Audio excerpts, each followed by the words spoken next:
Welcome everybody to this, the third lecture of the third term of the second year of our Quip course in Orthodox Faith and Life.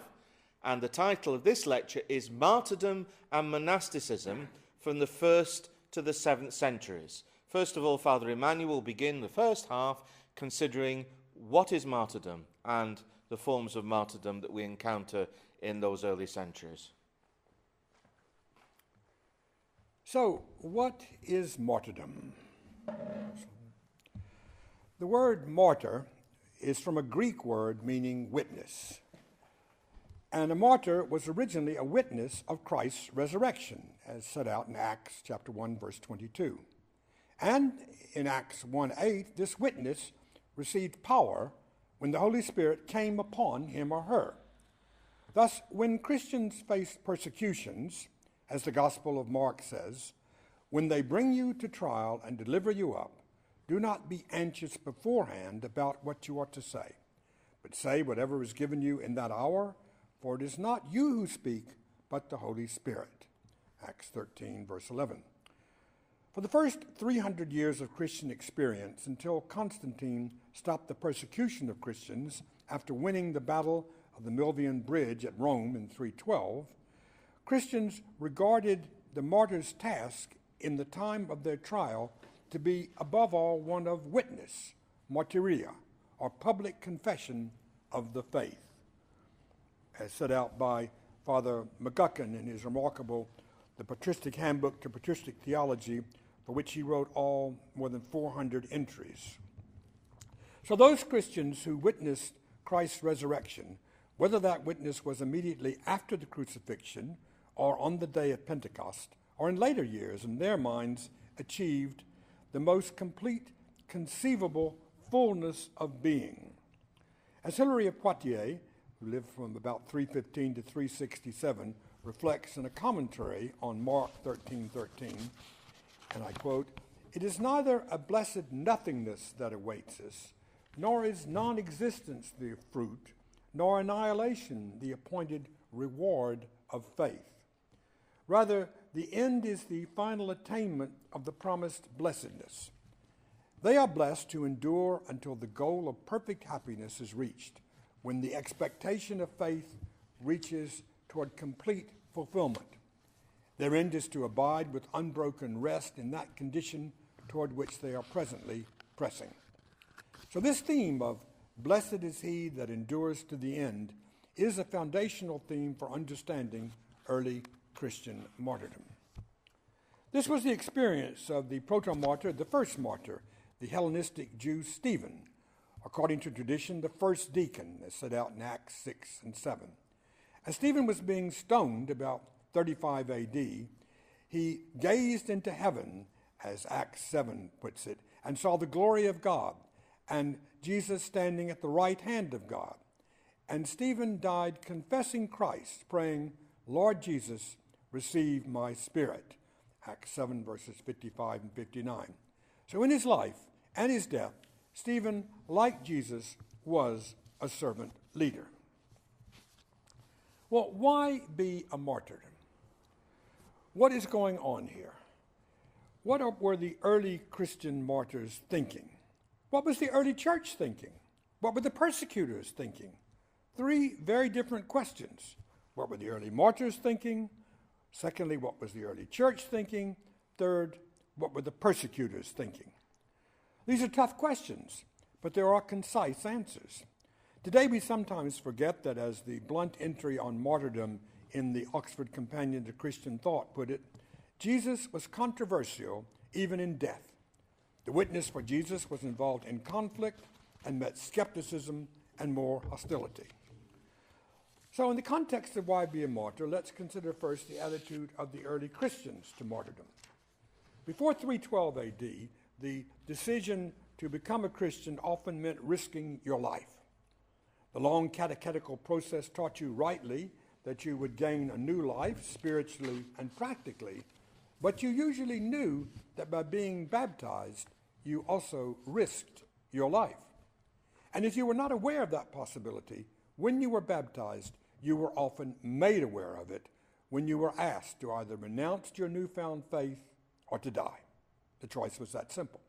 Individual Christians seldom sought martyrdom, but it was often thrust upon them, and they accepted it, as did Ignatius of Antioch in 107 to 110, who wrote in his epistle to the Romans on his long journey to martyrdom from Antioch to Rome, "May I have the joy of the beasts that are prepared for me. I pray, too, that they may prove prompt with me. I will even entice them to devour me promptly, and not to refrain, as they have refrained from some through fear. And even though they are not willing without constraint, I will force them. Pardon me, I know what is expedient for me. Now I am beginning to be a disciple. May naught of things visible or invisible seek to allure me, that I may attain unto Jesus Christ." That's from chapter 5 of Ignatius's To the Romans, and it's quoted in the very helpful book by Stevenson, A New Eusebius, Documents Illustrating the History of Church, to 337. When Stephen the deacon and Ignatius the bishop of Antioch were welcoming was nothing short of deification, from the Greek theosis, the process of sanctification of Christians, whereby they became progressively conformed to God. That's a phrase from Anthony McGuckin, that we become, as we are deified, progressively conformed to God. That awareness of deification is first found in Peter's reference to becoming partakers or participants of the divine nature, as set out in the second epistle of Peter, chapter 1, verse 4. We are not going to achieve it tonight, but we can begin. Even if we are not eyewitnesses of Jesus, we can share with the martyrs their key traits: courage and charity, and even imperviousness to pain in his name. This idea of deification was taken by Clement of Alexandria, Origen, Athanasius, and Cyril, and related to the incarnation of the Logos, whereby in the divine Logos, as the divine Logos, and wherein the divine Logos assumed flesh, so that all humankind could be lifted up into the mystery of his divinity.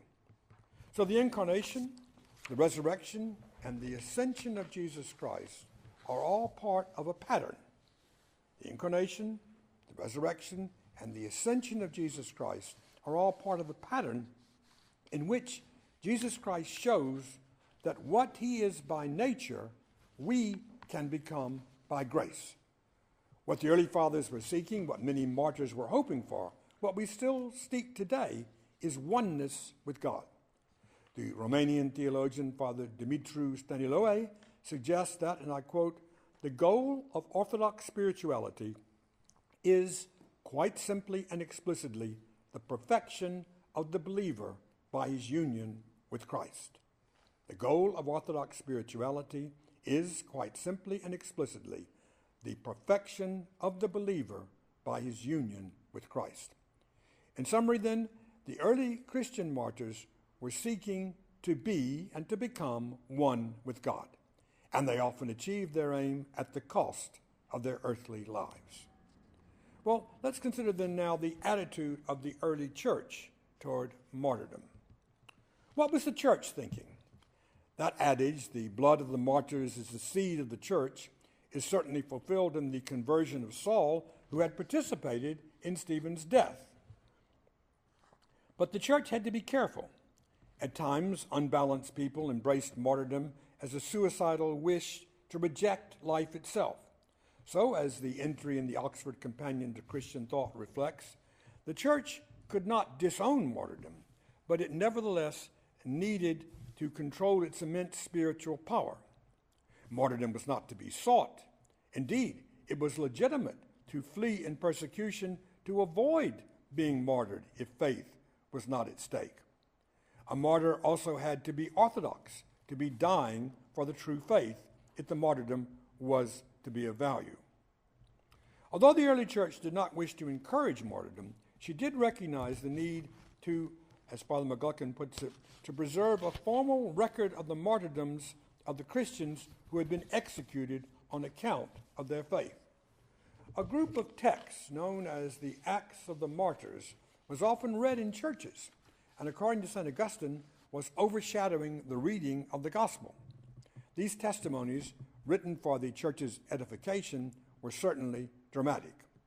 Consider the prison diary of Vibia Perpetua, a martyr of the 3rd century North African church, who was executed in the arena in Carthage on the 7th of March, 203.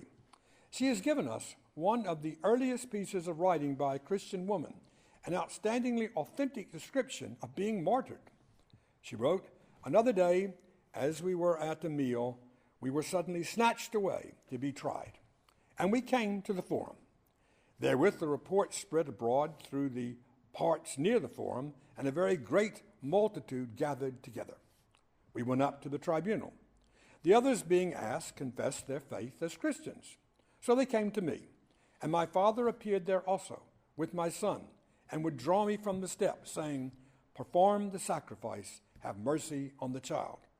And Hilarion, the procurator, said, 'Spare your father's gray hairs, spare the infancy of the boy.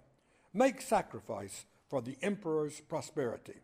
And I answered, 'I am a Christian.' And my father was smitten with a rod, and I sorrowed for my father's harm as though I had been smitten myself. So sorrowed I for his unhappy old age. Then Hilarion passed sentence upon us all and condemned us to the beasts. And cheerfully we went down to the dungeon.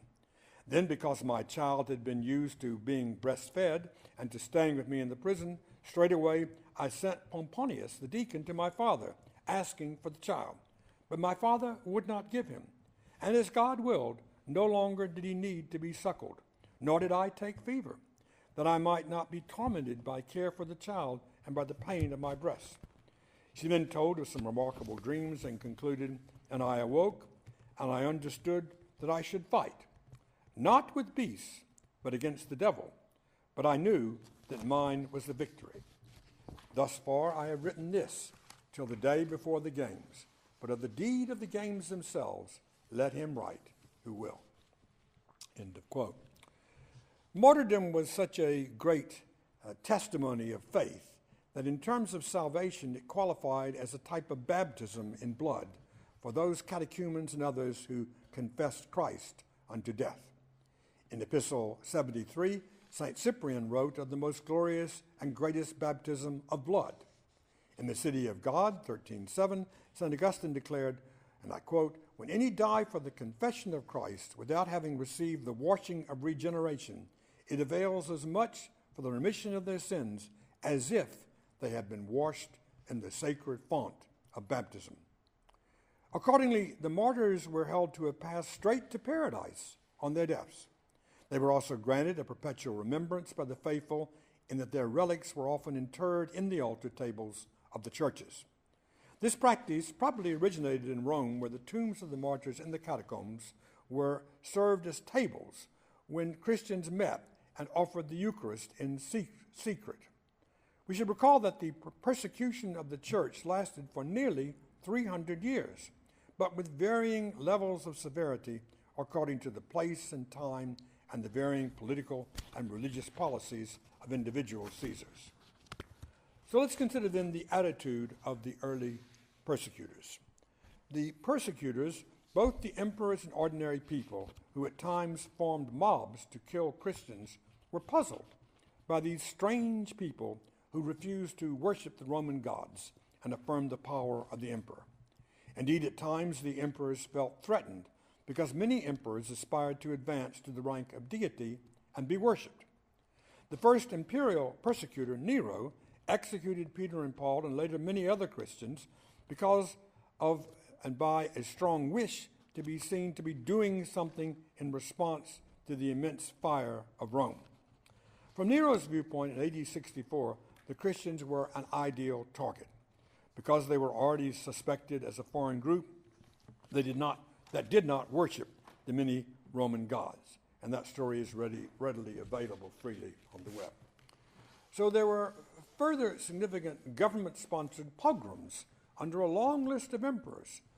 Domitian in 95, Trajan in 112, Marcus Aurelius in 161 to 180, Septimus Severus in 202, Maximus Thrax in 225 to 238, Decius 249 to 251, Valerian 253 to 260, and finally the great persecution of 303 to 315.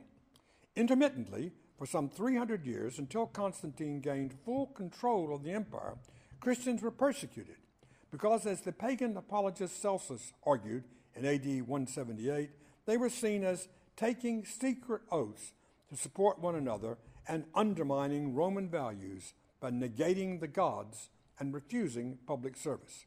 Thus, all three groups, the martyrs, the church, and the emperors, had reasons for their actions. Father Gregory will now pick up on monasticism. Thank you, Father. Monasticism. Constantine's victory at the Milvian Bridge is also a bridge between martyrdom and monasticism.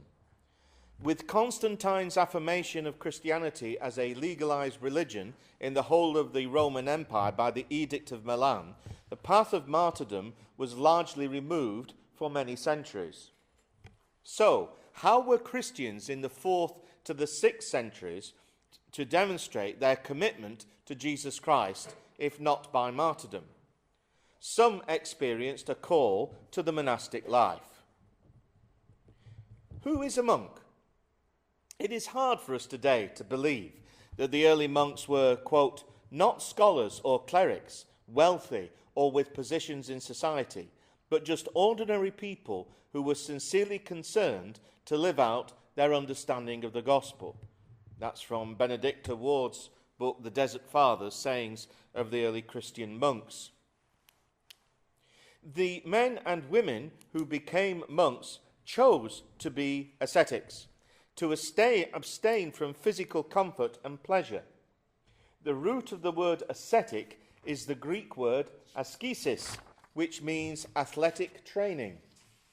This was the context in which St. Paul fought the good fight and finished the race and kept the faith. 2 Timothy 4 and verse 7.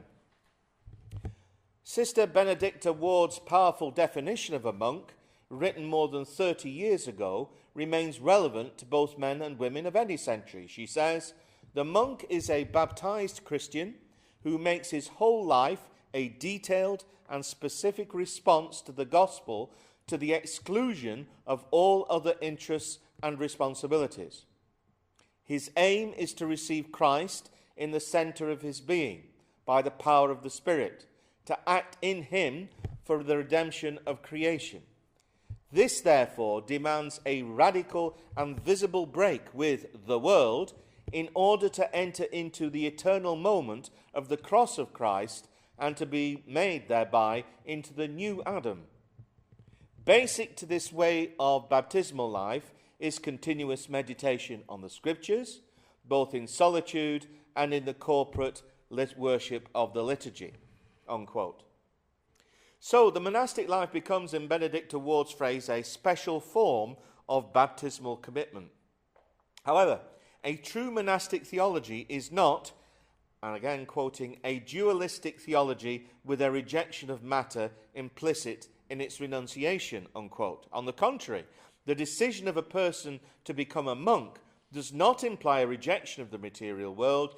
It emphasizes rather the sacramental character of the created order and its redemption by Christ through those who are in him. The Greek word for single person, monos, is the root of the word monasticism, and the movement of single ascetic persons into the desert, especially in Egypt from the 4th century onwards, attracted much attention based on the prototype of the life and commitment of St. Anthony the Great. Ironically, the early monks fled from all civic responsibility. Yet after the early 5th century, monks more or less commandeered episcopal offices in both the East and the West. Perhaps those who reject power and wealth and fame are best fit to exercise full responsibility within the church for the lives of others. We might reflect, therefore, that this could be indeed the reason why bishops are to be taken from the ranks of the monks. The monastic experience. The two main forms of monastic life are eremitical, or the hermitic life, the solitary life, and the cenobitical, communal life, with St. Anthony as the forerunner of the eremitic life, and St. Pachomius. Both of these are at the end of the 3rd, beginning of the 4th century. St. Pachomius as the forerunner of communal monastic living. However, it was not unusual for single individuals to spend many years living within each form of the monastic life as they sought a greater oneness with Christ. Very often one would start in a community and then progress into the individual solitary life as a monk, although that was not often and always the same in every place. During the 105 years of his life, Anthony the Great, often known as the father of monks because he influenced so many others, moved from his early life as the son of Christian peasant farmers to become a mentor of many Christians who sought to live in the desert with him, an advisor and nemesis indeed of emperors and bishops, as well as a stout defender of the church in its battle with the heresiarch Arius. Much of his life has been set down in hagiography by St. Athanasius, who wrote his life, and his followers. But St. Anthony is also remembered, probably more accurately, for the advice and reflections collected in many compilations, notably here quoted The Sayings of the Desert Fathers, the alphabetical collection by Benedicta Ward. This is a very short example of one of his sayings. Abba Anthony said, "Whoever hammers a lump of iron first decides what he's going to make of it, a scythe, a sword, or an axe. Even so, we ought to make up our minds what kind of virtue we want to forge, or we labour in vain." That's rather striking, isn't it? We just tend to think of virtue as a generic, homogeneous thing applicable to everybody in all times and all places and circumstances. No, St. Anthony says there is a specific emphasis in the virtuous life which is applicable to you, to your divine calling and vocation, which takes also account of your temperament. Okay? That is your calling to particular virtues in the Christian life. Discern what they are, because otherwise you won't fulfill your vocation. That remains, of course, sound advice today, both for monks and non-monks, for all Christians. Define carefully the virtue you seek before you start to seek to strive for it. I often think that you seek for the virtue that is most radically opposed to the sins that you actually have. So with me, because one of my besetting sins is impatience, the virtue I ought to strive for is the opposite, is patience. In the 56 years of his life, St. Pachomius, who was born of pagan parents 39 years after St. Anthony died, but died 10 years before him, Pachomius served in the Roman army until he was 23 and was then converted and baptized. By 320, he had founded a monastery at Tabanesi near the Nile, and at his death in 346, St. Pachomius was ruling over 9 monasteries for men and 2 for women. St. Pachomius' brother, John, wanted to remain a hermit, but St. Pachomius insisted that, quote, each one should find his own perfection in serving others, because personal perfection is brought about in community in the service of the brethren. This was the distinctive contribution of St. Pachomius. He realized that stability for the monk lay in mutual accountability and responsibility in the common life, the cenobitic life. A Pachomian monastery was a walled and isolated village, a cluster of cells of some 1,200 to 1,400 monks. It's the size of a reasonable small town, perhaps, at the time, with a single entry door and a porter checking arrivals, who were then tightly organised into 10 tribes, each with 3 or 4 houses, with 40 brothers exercising the same craft, cooks, cobblers and scribes, for example. However, all of Pachomius's monasteries were dependent on his personal leadership and disintegrated soon after his death. What Pachomius hadn't perhaps worked out quite clearly was how continuity was to be achieved according to principles that reflected the mind of the brethren. Of course, that was to come later. Monastic life developed, therefore, beyond Pachomius in communal forms, especially with rules. Now, I don't mean rules here as kind of laws. I mean rules as principles of guidance for the effective pursuit of virtue in the monastic life together. Okay, so the key idea here is things that work, that actually make for a virtuous and holy life. For a monastery to survive, agreed rules were needed which guided life, not only under the founder, but, as Pachomius's communities found, also after his or her death. For monasteries in the East, the rule of St. Basil, developed by St. Basil the Great in the 4th century, often provides the pattern of life that we find, while for monasteries in the West, the rule of St. Benedict of Nursia, developed by the saint in the 5th, 6th century, is a model for prayer and living together in community. We shall find out later when we look at Benedict how dependent he is upon St. John Cassian, Basil, and other Eastern Christian traditions. St. Basil the Great, which we'll go to first for the Christian East, was one of the 3 Cappadocian fathers, so-called, with St. Gregory the theologian, Gregory of Nazianzus, and Gregory, Bishop of Nyssa. These 3 were instrumental in defeating the Arian heresy. We shall look at this next week when we look at the move towards the First Ecumenical Creed. St. Basil has been rightly described as, quote, eloquent, learned, statesmanlike, pugnacious, sensitive, with great personal holiness and an unusual talent for organisation. And he knew which quality to exercise in the face of different challenges. His liturgy was the chief liturgy of the Orthodox Church in Constantinople for many centuries thereafter, and is still used today on his feast day, on the Sundays of Great Lent, and on the eves of the feasts of the Nativity, Theophany, and Pascha. His vast monastery on the outskirts of Caesarea, now in modern Turkey, included a church, episcopal residence, hospitals, hostels, and a planned welfare system for the poor, and many caves for the monks, which can still be visited today. His rule of 358-359 was originally a collection of 80 questions and answers on the monastic life, which were then carefully revised and expanded over the centuries. St. Basil the Great challenged people, as it is clear from the single saying Benedict de Ward gives in the sayings of the Desert Fathers.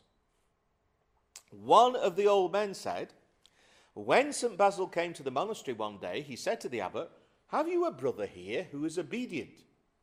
The abbot replied, they are all your servants, master, and strive for their salvation. But St. Basil repeated, have you a brother who is really obedient? Then the abbot led a brother to him, and St. Basil used him to serve during the meal. When the meal was ended, the brother brought him some water for rinsing his hands, and St. Basil said to him, come here, so that I may also offer you water. The brother allowed the bishop to pour the water. Then St. Basil said to him, when I enter the sanctuary, come, that I may ordain you deacon. When this was done, he ordained him priest, and took him with him to the bishop's palace because of his obedience. St. Basil the Great made a practice of shaking people up and changing their lives. I'll just add, maybe some falsely pious brethren would say, you shall not wash my hands. We know where that one was said in the Gospels, don't we? But that servant had realized that he ought to listen to the voice of Christ through his spiritual father through his abbot. The quality of obedience is what one qualifies one to be a servant of God. Now, in the West, monasticism developed from transmission from the East through St. John Cassian, the fathers of Vincent Laurent, and various other vectors. St. Benedict was the monastic pioneer in the West, and monasticism in this part of the church was deeply indebted to the rule that he crafted for many, many centuries to come. St. Benedict taught that manual work, as well as prayer and study, kept the life of the monk in balance and orientated towards God. He said, "Idleness is the enemy of the soul, and therefore at fixed times the brothers ought to be occupied in manual labour, and again at fixed times in sacred reading. There shall be certainly appointed 1 or 2 elders who shall go round the monastery at the hours in which the brothers are engaged in reading, and see to it that no troublesome brother chance to be found who is open to idleness and trifling, and is not intent on his reading, being not only of no use to himself, but also stirring up others." This is Rule 48, manual labour, from his rule, the revision of 530. In his rule, St. Benedict drew, as I've said, on the earlier rule of St. Basil, an Italian rule of the Master, so-called, as well as the writings of the monk St. John Cassian, who had lived in the monastery in Bethlehem and brought monasticism to the West, having studied monasticism in Egypt, and later founding 2 monasteries near Marseille.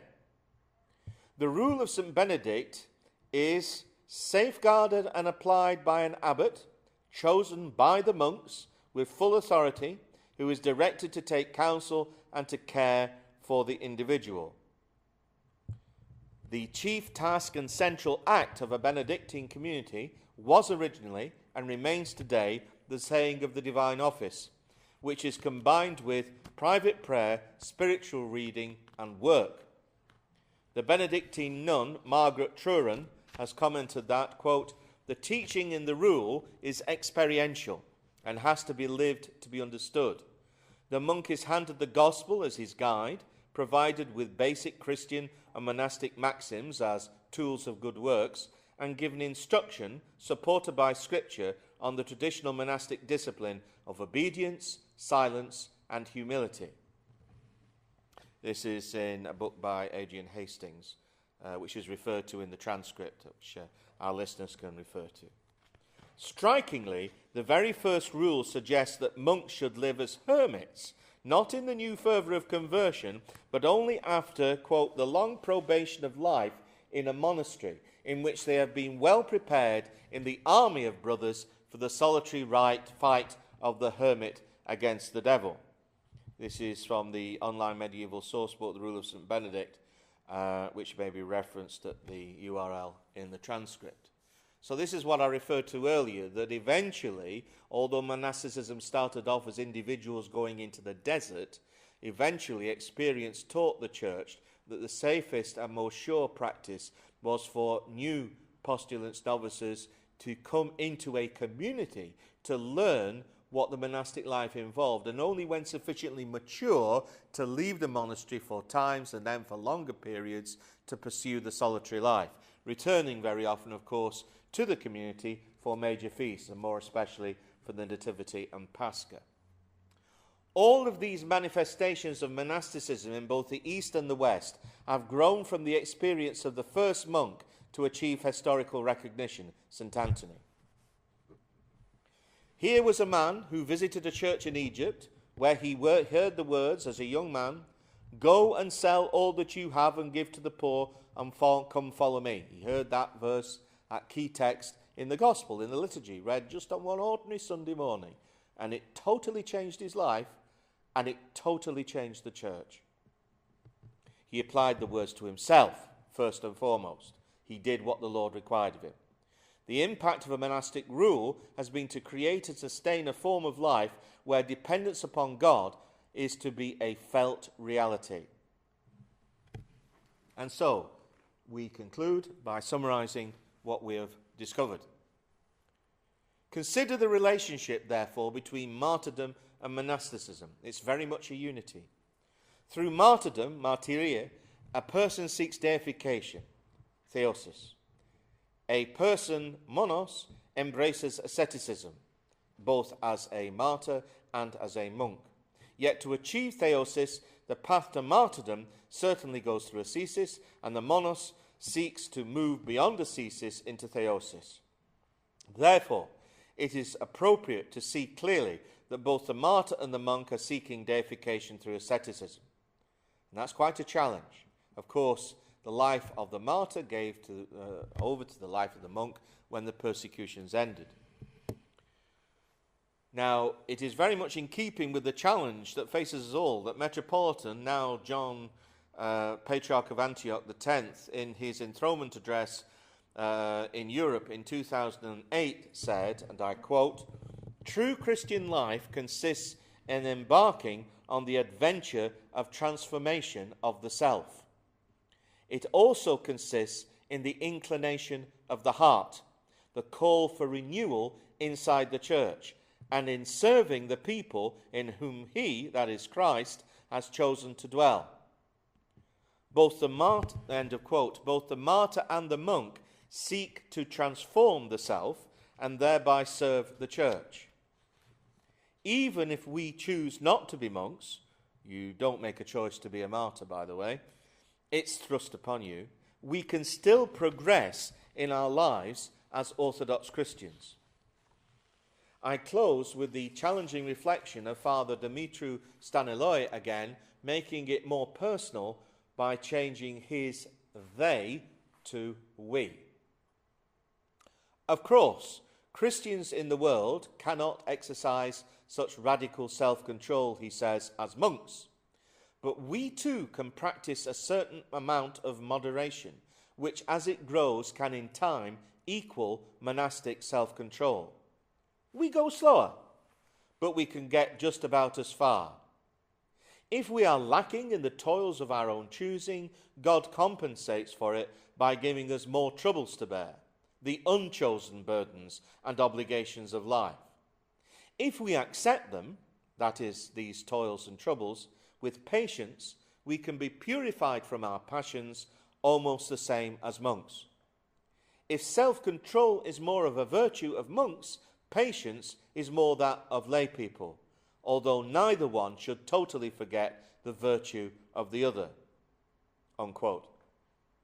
Perhaps then, gaining a deeper understanding of the lives of both monks and martyrs will help us to live our own lay and clerical lives with a greater openness to God's transformative grace. Thanks be to God.